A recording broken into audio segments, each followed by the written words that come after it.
Assalamualaikum warahmatullahi wabarakatuh. Hari ini kita akan melanjutkan materi modul 3 unit 2 ya teman-teman, yaitu mengawali hidup di bumi. A. Bumi planet kehidupan. Pada awalnya bumi hanya sebatas planet yang kosong dengan suhu yang sangat tinggi sehingga tidak kemungkinan ada kehidupan. Dengan proses pendinginan yang terus-menerus, lama-kelamaan bumi menjadi dingin dan memungkinkan untuk kehidupan bagi makhluk-makhluk yang menempati bumi ini. Untuk adanya kehidupan di suatu planet dibutuhkan beberapa syarat. Di antaranya harus ada atmosfer, udara merupakan sumber pernapasan. Harus ada air, air merupakan sumber kehidupan. Yang ketiga, suhu udara yang sesuai untuk kehidupan. Jika suhu terlalu panas, makhluk hidup akan kekeringan, bahkan terbakar. Sedangkan jika terlalu dingin, akan membeku. Lalu yang keempat ada sinar matahari. Sinar matahari merupakan sumber kehidupan yang digunakan untuk proses metabolisme makhluk hidup. Lalu yang kelima ada memiliki medan magnet. Medan magnet ini berfungsi untuk melindungi kita dari radiasi dan angin matahari yang sangat berbahaya bagi makhluk hidup. Lalu ya ada sejarah kehidupan di bumi. Nah, terdapat teori asal-usul kehidupan bumi, di antaranya teori kosmozoa, teori Flügger, teori Moore, teori Allen, teori generasi spontanea, Homo vivo ex Homo ovo ex vivo, Homo vivum ex vivo, dan teori Urey. Lalu yang kedua ada perkembangan kehidupan di bumi. Untuk membahas perkembangan kehidupan di bumi, marilah kita cermati bersama penjelasan berikut berdasarkan urutan umur bumi. Yang A ada masa Arkeozoikum, yaitu pada tahun 4,5 sampai 2,5 miliar tahun yang lalu.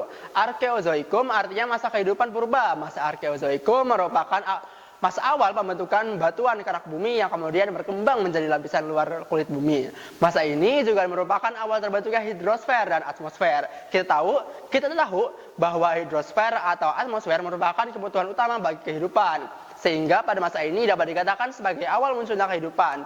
Kehidupan pertama diperkirakan terdapat dalam samudra dengan wujud kehidupan berupa mikroorganisme, berupa bakteri dan ganggang. Selanjutnya, lalu ada masa Proterozoikum, yaitu 2,5 miliar sampai 590 juta tahun yang lalu. Protozoikum artinya masa kehidupan awal. Pada masa ini kehidupan mulai berkembang dari organisme bersel tulang menjadi bersel banyak, yaitu eukaryotes dan prokaryotes. Eukaryotes merupakan makhluk hidup yang selanjutnya menjadi tumbuhan, sedangkan prokaryotes nantinya akan berkembang menjadi binatang. Menjelang akhir masa ini, bentuk organisme lebih kompleks, jenis invertebrata bertumbuh lunak seperti ubur-ubur, cacing, dan koral mulai muncul di laut-laut dangkal. Lalu ada masa Kambrium pada tahun 590 sampai 500 juta tahun yang lalu. Pada masa Kambrium ini banyak hewan invertebrata mulai muncul. Hampir seluruh kehidupan berada di lautan. Fosil yang umum dijumpai dan penyebarannya luas adalah alga, cacing, spons, koral, moluska, echinodermata, Brachiopoda, dan Arthropoda atau trilobit. Lalu selanjutnya ada zaman Ordovisium, yaitu pada tahun 500 sampai 440 juta tahun yang lalu. Masa Ordovisium ini disirikan oleh munculnya ikan tanpa rahang yang merupakan hewan bertulang belakang paling tua seperti Tatra koral, graptolid, echinoid atau landak laut, asteroid, bintang laut atau crinoid atau lili laut, dan Bryozona. Koral dan alga berkembang membentuk karang. Lalu ada zaman Silur, yaitu pada tahun 440 sampai 410 juta tahun yang lalu. Tumbuhan darat mulai muncul. Yang berkembang pertama kali adalah Pteridophyta, yaitu tumbuhan paku. Sedangkan kalajengking raksasa atau kalajengking raksasa hidup berburu di dalam laut. Ikan berahang dengan perisai tulang belakang pelindung mulai muncul pada zaman ini. F ada zaman Devon, yaitu pada tahun 410 sampai 360 juta tahun yang lalu. Pada masa ini terjadi perkembangan besar-besaran jenis ikan dan tumbuhan darat. Ikan berahang dan ikan hiu semakin muncul sebagai pemangsa di dalam lautan. Terus pada zaman Karbon, yaitu pada tahun 360 sampai 290 juta tahun yang lalu. Pada masa ini terjadi perkembangan besar-besaran jenis ikan dan tumbuhan darat. Ikan berahang dan ikan hiu semakin muncul sebagai pemangsa di dalam lautan. Lalu ada yang H, zaman Perm, yaitu pada tahun 290 sampai 250 juta tahun yang lalu. Pada masa Perm, perkembangan reptilia meningkat dan serangga baru bermunculan. Begitu juga tumbuhan konifer. Zaman Perm diakhiri dengan kemudahan miska, tribolid, koral, dan ikan purba. Zaman Trias tahun 250 sampai 210 juta tahun yang lalu. Pada zaman ini, dinosaurus dan reptilia laut berukuran besar mulai muncul pertama kalinya selama zaman ini. Lalu J, zaman Jura.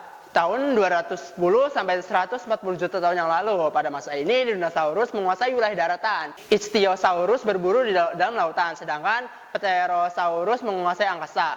Banyak dinosaurus tumbuh dalam ukuran yang sangat luar biasa, atau biasa disebut sebagai zaman dinosaurus. Lalu yang ada zaman kapur pada tahun 140 sampai 65 juta tahun yang lalu. Mamalia berari-ari muncul pertama kalinya. Iklim sedang mulai muncul. Mamalia dan tumbuhan berbunga mulai berkembang menjadi banyak dengan berbagai bentuk yang berlainan. Selanjutnya, lalu L ada zaman tersier 65 sampai 1, juta tahun yang lalu. Pada masa ini terjadi perkembangan jenis kehidupan seperti munculnya primata dan burung besar yang menyerupai burung unta. Sedangkan fauna laut seperti ikan, moluska, dan echinodermata sangat mirip dengan fauna laut yang hidup sekarang. Lalu ada zaman Carter, yaitu 1,7 juta tahun yang lalu sampai sekarang. Zaman Quarter terdiri dari kala Pleistosen dan kala Holosen. Kala Pleistosen mulai sekitar 1,8 juta tahun yang lalu dan berakhir pada 10.000 tahun yang lalu. Kemudian dilanjutkan kala Holosen yang berlangsung sampai sekarang.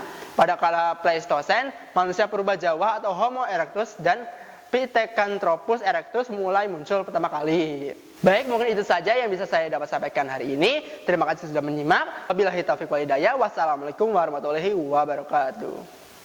Kunjungi sosial media lainnya seperti website kami di pkbmalfata.com, Facebook PKB Malfata Mananjaya, Instagram PKB Malfata _official. Dan terima kasih telah klik video ini. Jangan lupa like, comment, share, dan subscribe untuk menunjukkan dukungan kamu terhadap channel ini. Enjoy the video, PKB Malfata.